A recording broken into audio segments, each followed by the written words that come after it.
Cruise news time. Well, we've got a major cruise line making a major decision about their Asian cruising season. And did you hear about the cruise terminal in Southampton in the UK?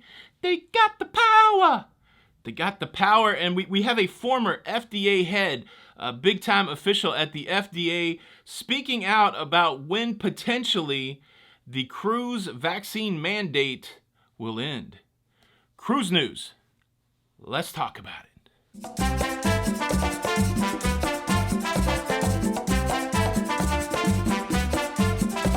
Hey, what's up, everybody? Welcome back to Lido, Loca. I'm your host, Tony, here with the latest cruise news updates for your face. That's right, we're going to hit you with some cruise news updates.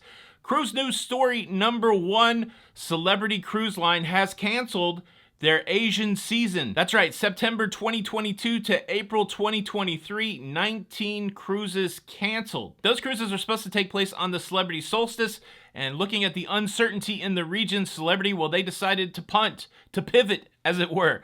They're going to take the Celebrity Solstice and redeploy her over to the Mexican Riviera, giving folks on the west coast of the United States a new Celebrity cruise option on the west coast. And the Celebrity Millennium is already over there. They're going to redeploy the Millennium to do cruises in the Caribbean. Certainly a bummer for those that were booked on those 19 cruises. There were some sexy itineraries like a Vancouver to Japan itinerary, a bucket list cruise for sure.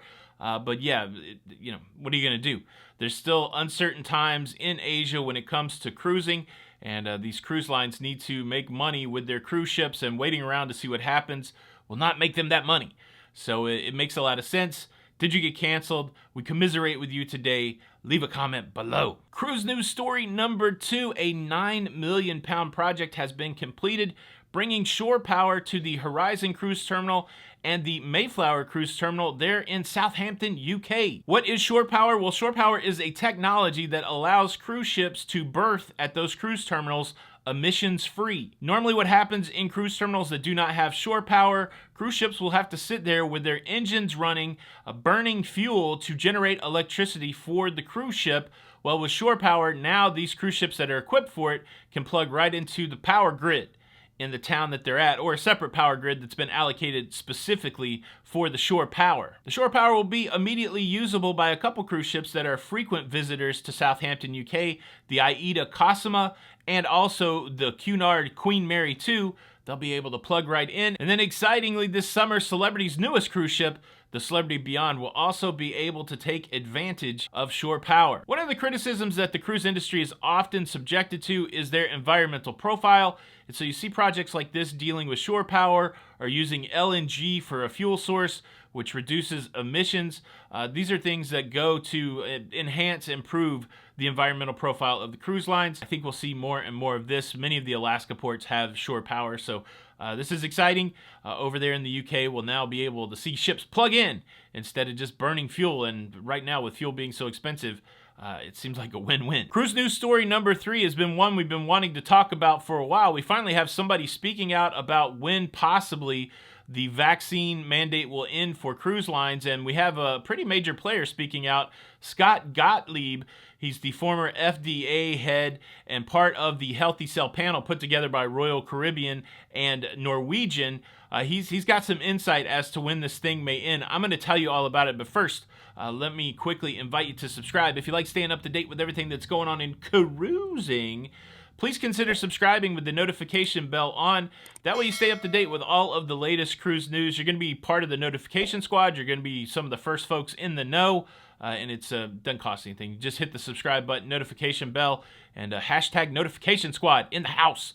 How about that? Thank you in advance. And before I get to the story, I want to give you one more thing. I've been trying to show some footage of my cruise on the NCL Dawn.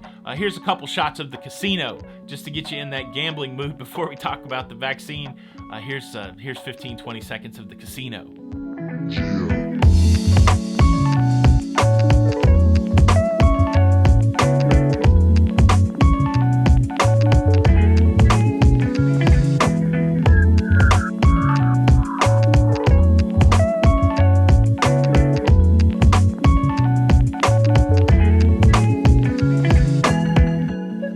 How about that? Do you use the casino on the cruise ship? Are you a gambler? Leave a comment below. All right, let's talk about the cruise vaccine mandate. Interesting article over on thestreet.com asking very specifically when will the vaccine mandate go away. And they have some quotes over there from Dr. Scott Gottlieb, who was part of the Healthy Cell panel, and he now serves on the CellSafe panel for Norwegian. He's former FDA head. And the idea is that the cruise lines are waiting to see what the CDC recommends. This is the place that we've gotten to, the cruise lines working in tandem with the CDC.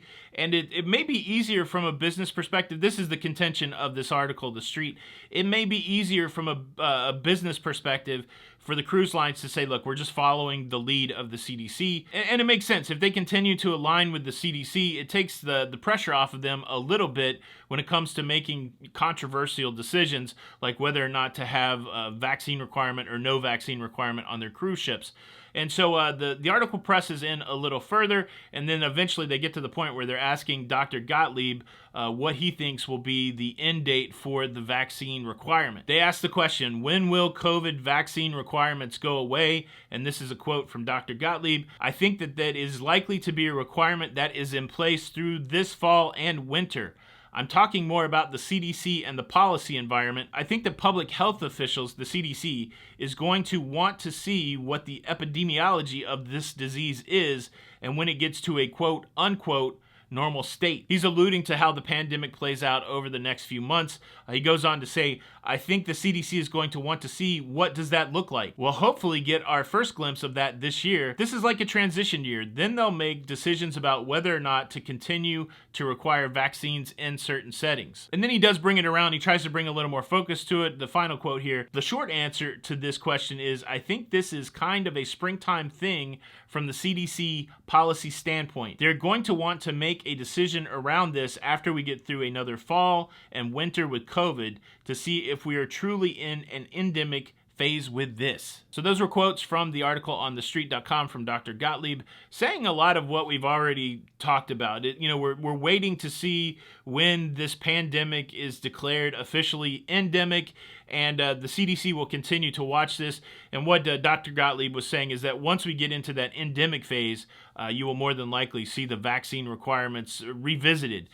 Really just a wait and see kind of perspective right now, which brings us back around to the assumption that I've been talking about. I believe we'll see the vaccine mandate at least into 2023, at least through the rest of the year. Like you said, as we get through the fall and the winter, maybe that's the point of reevaluation. But it is interesting. We're starting to hear people speak publicly about this.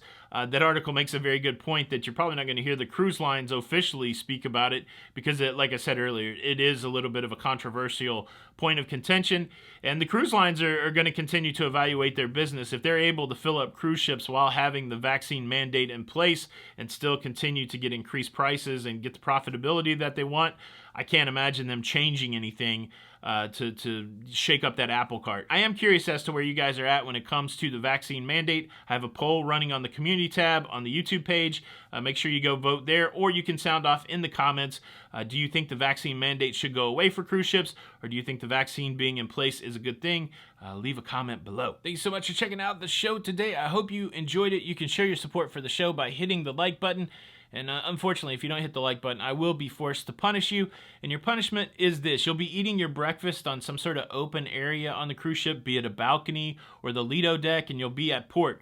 Call it Nassau, call it anything you want. And some bird of prey, a seagull, is that a bird of prey, will swoop down and pick up your eggs Benedict. You don't want that to happen. You better hit the like button. Have you ever had a bird take food from you? Have you ever taking food from a bird? That's a whole different story. Thank you so much. This is Tony for Lido, Loca, and until the next time, we'll see you on the Lido. Bye.